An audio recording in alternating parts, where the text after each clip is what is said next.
So what would be your verdict? Would you vote guilty or not guilty when the defendant is charged with aggravated sexual battery against a 17-year-old? The defendant is a grown-ass man, okay? He grown, okay?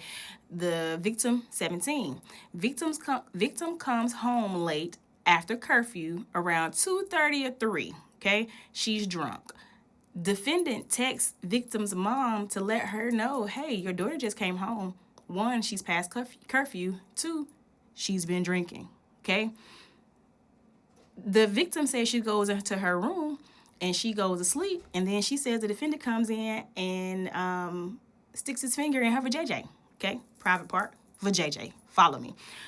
Immediate outcry. She called the police that night and went into her brother's room to wait for police. So she goes and do what we consider to be a SANE exam. She has a whole exam done of her private area.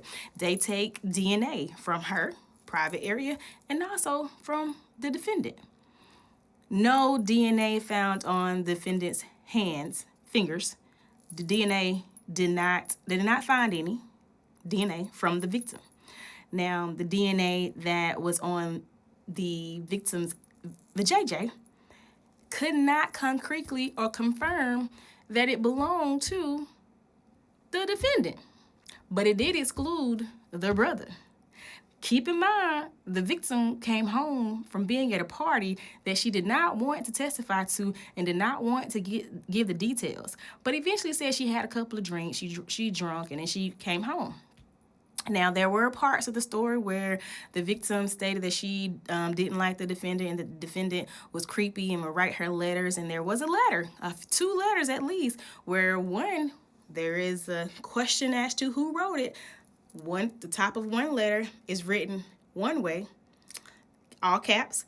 And then the bottom of that same letter has lowercase letters, and the bottom part says, don't show this to your mom. The top part says, I like it when you wear your hair up or in a ponytail. Something on those lines, I can't remember, okay? And then there is another letter that is written like the bottom of the letter in lowercase. So there's a question as to who actually wrote the letter, okay? Follow me. So it seems to be a he said, she said matter. The brother was home but didn't see this encounter occur. The victim first testified that she would wear panties to bed, and then she later changed her testimony and said she didn't have any panties on, but she was afraid of the defendant, even though he lived in the household. What would be your vote? Guilty or not guilty? We're waiting on a verdict.